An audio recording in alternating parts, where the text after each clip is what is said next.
Hello, everybody. Today I'm here to talk about The Smashing Machine, the brand new sports drama written and directed by Benny Safety, starring Dwayne Johnson and Emily Blunt. This will be a non-spoiler review, but it's all real life. There's really not a ton to spoil. But without further ado, let's get into things.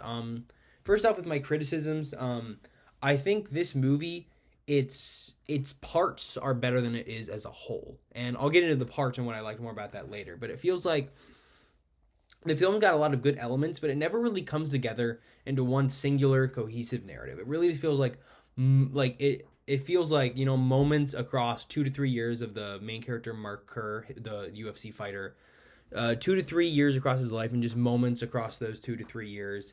It doesn't have a lot, like, very quick pacing. It doesn't kind of have the electricity or zip that you'd want to tie things together, like Safety had in his last movie, Uncut Gems. It's slow and just slowly moves you along through, you know, discussions and arguments and then actual UFC fight scenes.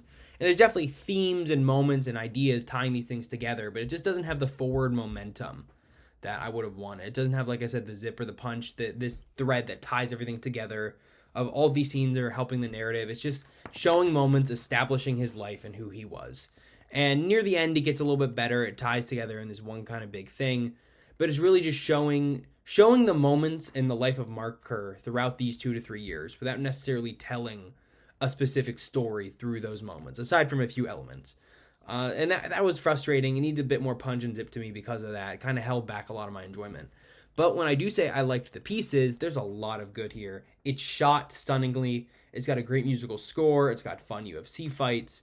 There's some great themes here about addiction, toxic relationships, the drive to win and ego, stuff like that. It's got some sharp dialogue moments. It's got some good moments of friendship, brotherhood, a great cast. Specifically, Emily Blunt is outstanding. She's so good in this role. And then Dwayne Johnson, this may be his best performance of all time. He's so different. He puts in a genuine but dramatic performance. It's not just, the prosthetics. He talks differently. He walks differently. It's one of the few movies I've seen with The Rock where I'm not thinking, oh, that's The Rock. I'm thinking I've never seen this person. This is a new person that he's playing, and I really like that. So, yeah, I was playing the movie. It's got a lot of great scenes and moments, 2 standout lead performances.